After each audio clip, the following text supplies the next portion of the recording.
Hi friends, welcome to the Pathshala. I am your educator Noor Alam. और आज मैं आपके लिए जो टॉपिक लेकर के आया हूँ वो हमारे नर्वस सिस्टम का बहुत ही इम्पोर्टेंट पार्ट है। वो है हमारा ब्रेन। और हमारा ब्रेन ही वो ऑर्गन है जो हमारे शरीर को पूरी तरह से कंट्रोल करता है, चाहे वो हमारे हाथ हों, चाहे वो हमारे पैर हों, या हमारी आँखें हों, हमारे कान हों, हमारा मुंह हो, हमारा पेट हो, सब कुछ, सारा कुछ जो है वो ब्रेन से ही चलता है।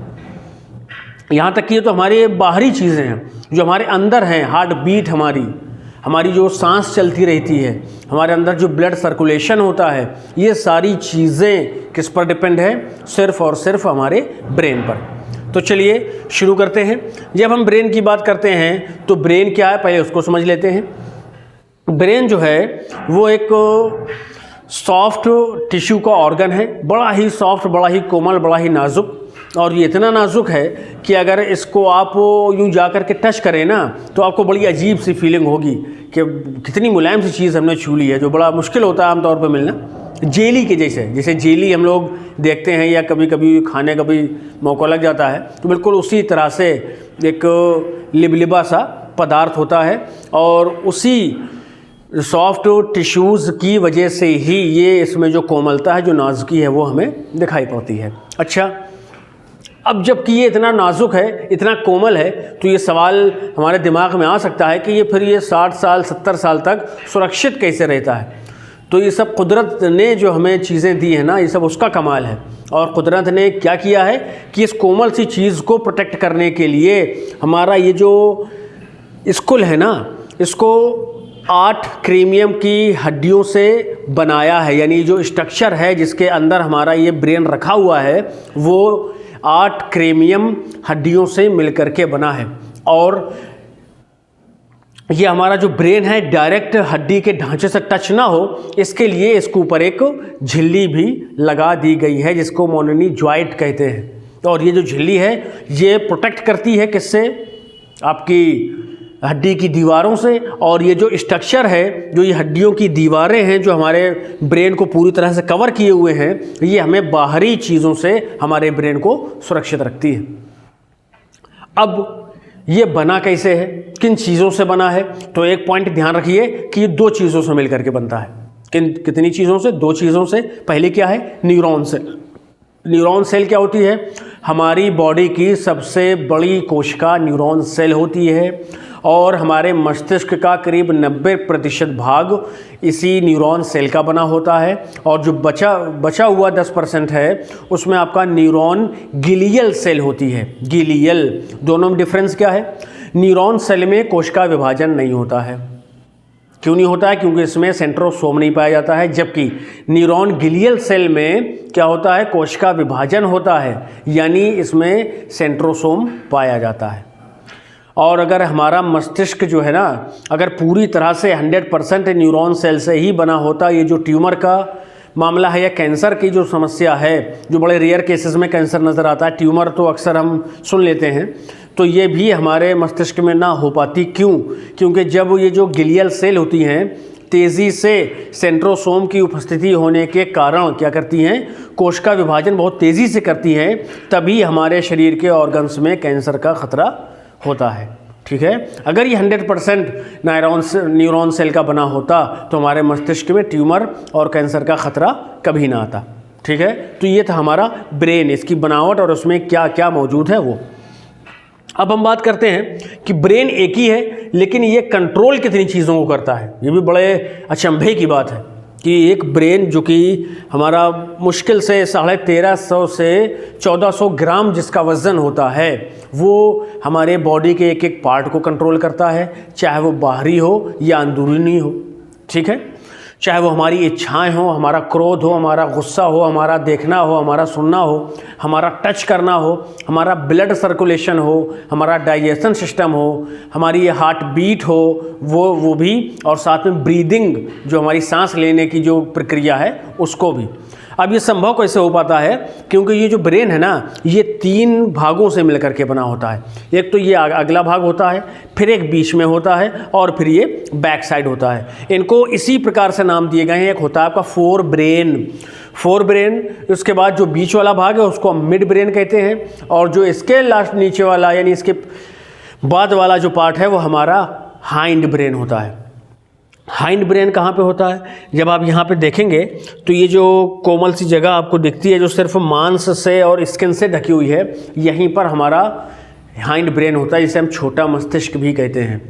तो यहाँ पर तेज़ी से मारना, आघात लगना हमारी जान के लिए ख़तरा हो सकता है, और कभी कभी हमारा ब्रेन भी, हमारा माइंड भी डिस्टर्ब हो सकता है।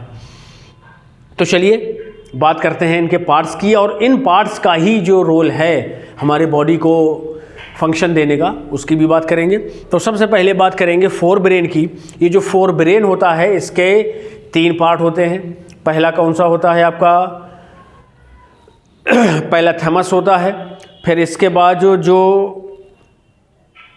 दूसरा है वो हाइपोथैलेमस होता है, और जो तीसरा है वो सेरेब्रम होता है। पहला थैलेमस, दूसरा हाइपोथैलेमस, और तीसरा सेरेब्रम।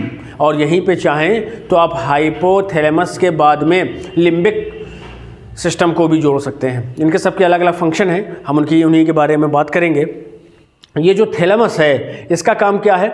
इसका काम ये है कि जब हम बाहर अपने घर से निकलें या घर पर ही रहें तो हमारे बाहर का जो वातावरण है, ठंड है, गर्मी है, ठीक है, ये थैलेमस हमें बताएगा। अब हम अगर बैठे हुए टीवी देख रहे हैं आसानी से, कोई हमें आके यूँ चट से करके मार गया तो दर्द महसूस होगा ना, तो ये भी हमें थैलेमस ही बताएगा, ठीक है। तो ये जो हमारे बाहरी वातावरण में जो भी मौजूद है, ठंड हो या गर्मी हो, इन सभी के बारे में हमें थैलेमस बताता है। इसका भी रोल जो है बड़ा इम्पॉर्टेंट है। इसके बाद हाइपोथैलेमस क्या होता है? हाइपोथैलेमस जो है वो इसके जस्ट ऑपोजिट काम करता है, और ये जो हमारे अंदर का वातावरण है, जो अंदर का टेम्परेचर है, उसके बारे में हमें बताता है कि हमारे अंदर बहुत ज़्यादा गर्मी है या हमें ठंड लग गई है तो ये करो, अगर गर्मी महसूस हो रही तो ये करो। तो ये सब बातें जो है वो कौन बताता है? हमें हाइपोथैलेमस बताता है। इसके बाद लिम्बिक सिस्टम क्या होता है?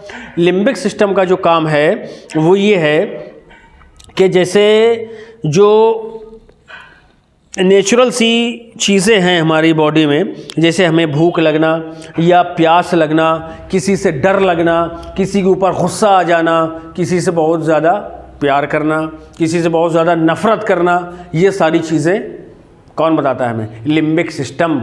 या कई किताबों में आप पढ़ेंगे तो लिम्बिक सिस्टम और हाइपोथैलेमस, इन दोनों के जो फंक्शन है ना वो सेम है, यानी हम इनको हाइपोथैलेमस के अंदर ही ले सकते हैं, और उसका जो है अगला कोई पार्ट बनाने की ज़रूरत नहीं होती है। लेकिन चाहें तो उसको 4 पार्ट में भी कर लें, 4 ब्रेन को, और चाहें तो 3 पार्ट में कर लें। तो हाइपोथैलेमस क्या होता है कि जब हमें गुस्सा आता है कि किसी ने कोई बात कह दी अगर गलत, तो बस मूड ख़राब है, तो ये भी हाइपोथैलेमस रिस्पॉन्सिबल है इसके लिए। और हमें अचानक भूख लगी, कहीं से खेल के आ गए, या सुबह उठे ब्रेकफास्ट चाहिए, इसका भी जिम्मेदार कौन है? हाइपोथैलेमस है। हमारा जो पसीना निकलता है उसकी जिम्मेदार, उसका रिस्पॉन्सिबल भी कौन है? वो हमारा हाइपोथैलेमस है। अब इसके बाद क्या है? तीसरे नंबर पे वो है हमारा सेरेब्रम। सेरेब्रम क्या होता है? सेरेब्रम हमारे मस्तिष्क का बहुत ही इम्पॉर्टेंट पार्ट है, और ये जो सेरेब्रम है ना, ये हमारे माइंड का करीब 66% अपने अंदर रखता है। यानी हमारे माइंड का 66% जो है वो सेरेब्रम ही होता है। अब सेरेब्रम के फंक्शन क्या हैं उसको जान लेते हैं। सेरेब्रम असल में जो है वो हमारे शरीर में जो भी मूवमेंट होते हैं उनको कंट्रोल करता है, और साथ में जो हम ये बोल रहे हैं ना, ये भी सेरेब्रम ही इसको कंट्रोल कर रहा है। और सबसे इम्पॉर्टेंट बात जो है सेरेब्रम की वो क्या है कि ये हमारे इंटेलिजेंस को डिसाइड करता है कि हम कितने ज़्यादा इंटेलिजेंट हैं, कितने ज़्यादा बुद्धिमान हैं। हमारे कहने से नहीं होता है कि हम सबसे अलग देखने के लिए बड़ा ऐं करके, बड़ा तन करके चलते हैं, समझ रहे हैं? तो ये जो हमारी इंटेलिजेंस है इसको डिसाइड कौन करता है? सेरेब्रम करता है। और एक और बड़ी जो ख़ास बात है इसकी, बड़ा जो ख़ास फंक्शन है इसका वो क्या है कि जो हम चीज़ें याद रख लेते हैं बहुत ज़्यादा या बहुत ज़्यादा चीज़ें भूल जाते हैं, तो उसका भी जिम्मेदारी यही है। क्यों? क्योंकि जब सेरेब्रम अच्छे से फंक्शन करता है तो हमें चीज़ें एक ही बार में देखने से याद हो जाती हैं। आपने देखा होगा कि बहुत सारे ऐसे भी स्टूडेंट्स या लोग आपको मिल जाएंगे, जैसे हमारे बाबा साहेब अम्बेडकर थे कि वो जिस चीज़ को एक बार पढ़ लेते थे ना तो बिल्कुल वो डिट्टो कॉपी हो जाता था उनके माइंड में। बड़े मतलब महान लोगों में से थे, तभी तो इतना बड़ा संविधान लिख करके अकेले जिम्मेदारी उठा करके उसको उन्होंने बनाया। अकेले से मतलब है कि जो ड्राफ्टिंग थी उसकी कि हम क्या लिख आए हैं पीछे, फिर आगे हमें क्या नहीं लिखना है, वो सारा कुछ। और इसके बाद बहुत सारी चीज़ों की रिसर्च भी, वो सब जो है बाबा साहब अम्बेडकर ने बड़ा योगदान दिया है हमारे संविधान को बनाने में। किसी दिन हम उसकी बात करेंगे, तब आपको पूरा तफसील से उसको जो है एक्सप्लेन करेंगे बहुत अच्छे से कि किसने क्या क्या रोल उसमें अदा किया है। तो अभी हम फिलहाल क्या बात कर रहे थे, सेरेब्रम की। अब कुछ लोग कैसे होते हैं कि उनका सेरेब्रम जो है वो शून्य रहता है, यानी वो काम ही नहीं करता। अब जैसे मान लीजिए आप किसी पार्टी में गए, वहाँ आपको जो है पुराने आपके मिलने वाले मिल गए और कुछ चाहने वाले भी मिल गए, तो उनमें से कोई आपके सामने आया और वो आपके सामने खड़ा हो गया, तो आप उसको बड़ा गौर से देख रहे हैं, इस तरह से काफ़ी देर देखते रहे और सोचते रहे और बोले कि हम आपको कहीं देखे हैं का? तो फिर क्या होगा, और 2-3 थप्पड़ जो पड़ेंगे करंट के, क्या बोलते हैं उसको, झन्नाटेदार, तो आपका जो सेरेब्रम है ना वो सीधे 0 से 100, अरे कहेंगे शिल्पी आप हैं क्या? ये मैंने नाम ले लिया है, तो अगर किसी का नाम है तो बुरा ना माने।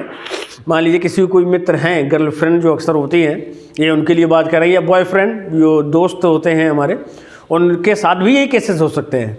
और अगर एक और इसको अच्छे से समझना है तो इस तरह समझ लीजिए कि कोई लड़का है 10-12 साल का, घर पे बैठा हुआ टीवी देख रहा है आराम से, बिल्कुल सुस्त हो गए इस तरह से। अब अचानक किसी ने नॉक किया डोर पे, तो पापा जो हैं वो बेचारे अंदर अपना काम कर रहे हैं, तो गए, खोला।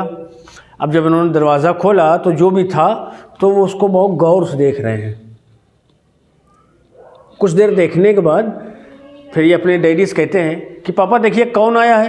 तो वो उसके भी जो 2-4 झन्नाटेदार पड़ते हैं ना, तो फिर सीधे उसका सेरेब्रम 100%, वो सीधे बोलता है कि पापा जी मम्मी आ गई हैं।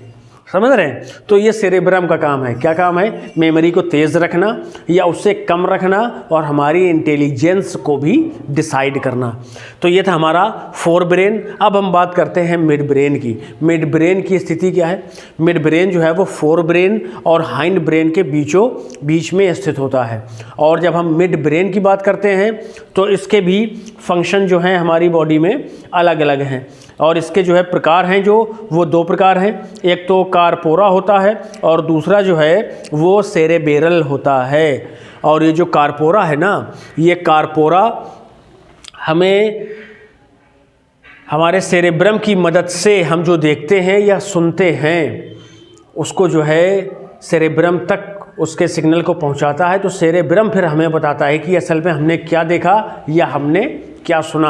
अगर सेरेब्रम इस कंडीशन में भी डिसबैलेंस हो जाता है, अगर थोड़ा सा फंक्शन अच्छे से नहीं करता है, तो फिर हम जिन चीज़ों को देखते हैं या उनको किसी की बात को सुनते हैं, कोई शब्द सुनते हैं, तो फिर वो हमारे समझ से बाहर निकल जाता है। तो उसका रीज़न यही है कि कार्पोरा ने कई बार अच्छा काम नहीं किया होता है, और कई बार अच्छा काम अगर कार्पोरा ने किया है तो फिर क्या होता है कि सेरेब्रम ने अच्छे से काम नहीं किया होता है। अब हम इसके दूसरे पार्ट की बात करेंगे, वो होता है सेरेबेलम। सेरेबेलम क्या होता है? सेरेबेलम जो है वो हमारे ब्रेन को स्पाइनल कॉर्ड से कनेक्ट रखता है। स्पाइनल कॉर्ड कहाँ पे होती है? ये पूरा ब्रेन है। ये जब यहाँ पे हैंड ब्रेन की हम बात करते हैं तो यहाँ से लेकर के हमारे रीढ़ के अंतिम हिस्से तक, पॉइंट तक, एक उंगली की मोटाई की एक संरचना होती है, वो हमारी स्पाइनल कॉर्ड होती है। हम अगले सेशन में बात करेंगे उसकी। तो ये जो हमारा सेरेबेलम है ना, जब मान लीजिए हमारा मस्तिष्क किसी दूसरे काम में बिजी रहता है, कहीं पे पढ़ाई में, कहीं पे हम लोग बड़े ध्यान से कोई मूवी देख रहे हैं बैठे हुए हॉलीवुड की, या कोई वेब सीरीज़ जिनका बड़ा ज़ोरदार मामला है, लोग उन्हीं पे बस लगे हुए हैं, फिल्मों को तो बड़ा कम ध्यान दे रहे हैं। अगर उनमें हमारा ये ब्रेन जो मेन ब्रेन है अगर वो लगा हुआ है ना, तो फिर ये जो स्पाइनल कॉर्ड है इसको हम सेकंड ब्रेन भी कहते हैं। तो फिर ये सेरेबेलम क्या करता है कि उसको सिग्नल दे देता है कि देखो अभी जो ब्रेन है ना वो थोड़ा सा बिजी है, तो तुम्हें बाकी की बॉडी का ख्याल रखना है अच्छे से। तो बस स्पाइनल कॉर्ड तैयार, बिल्कुल मुस्तैद है कि जो भी काम होगा तुरंत देख लेंगे। अब उसी टाइम क्या हुआ कि आप मूवी देख रहे हैं यूँ बैठ करके, सामने इस तरह से आपका फेस है, सामने पर्दा है। अब कोई पीछे आपके जो है आपके दोस्त ही मान लीजिए बैठे हैं, तो पीछे से कोई आपके काट रहा है या कोई आपके धीरे से मार रहा है, तो अचानक क्या होता है कि जब वो आपका ध्यान उधर लगा है ना, मेन ब्रेन उधर लगा है, तो फिर आप अचानक चौंक जाते हैं। तो ये जो चौंकने का काम है ना, ये इसलिए होता है कि जो मेन ब्रेन है वो हमारा दूसरी चीज़ में लगा है, और क्योंकि स्पाइनल कॉर्ड हमारे शरीर को बैलेंस कर रहा है, तो उस समय उससे चूक हो जाती है, तो फिर हम जो है वो चूक जाते हैं, हमें समझ ही नहीं आता कि हुआ क्या है अचानक। ठीक है, तो ये सेरेबेलम का काम है।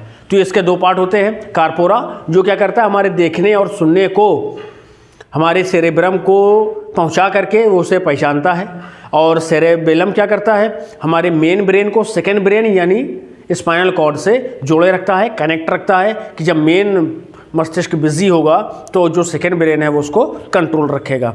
अब चलिए लास्ट बात कर लेते हैं हम लोग। ये हमारा लास्ट है जो हाइंड ब्रेन है। हाइंड ब्रेन जो है इसमें भी आपका एक सेरेबेलम होता है, एक पोन्स होता है और मेडुला ओब्लैंगेटा होता है। सेरेबेलम क्या काम करता है, ये सेरेबेलम जो है ये हमारे शरीर को कंट्रोल रखता है और जो हमारे ऐच्छिक कार्य हैं उनको भी कंट्रोल करता है।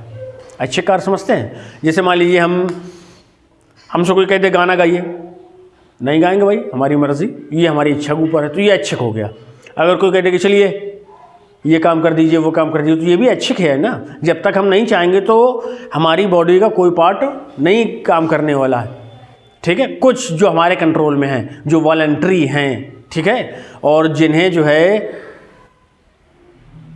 हमारे मस्तिष्क के दूसरे भाग कंट्रोल करते हैं, जो ऑटोमेटिक यानी जो नेचुरल होते हैं ना, वो हमारे कंट्रोल में नहीं है। तो जो हमारे कंट्रोल में हैं, अब जब हम उनसे अपने अच्छे कार्य कराना चाहेंगे तो फिर हमें अपने हाइंड ब्रेन पर जा कर के डिपेंड होना पड़ेगा। ये जो पीछे वाला मस्तिष्क है इस पर जा कर के डिपेंड होना पड़ेगा, और ये फिर हमारे बॉडी के अच्छे कार्यों को कंट्रोल करेगा और साथ में हमारी बॉडी को बैलेंस भी रखता है। बैलेंस से आप क्या समझते हैं, जैसे मान लीजिए अभी हम हट्टे कट्टे हैं, हमें लग रहा है हमारा शरीर जो है ठीक ठाक है, चले जा रहे हैं स्पीड से फर्राटे में, गांधी जी की तरह लंबे लंबे कदमों के साथ में।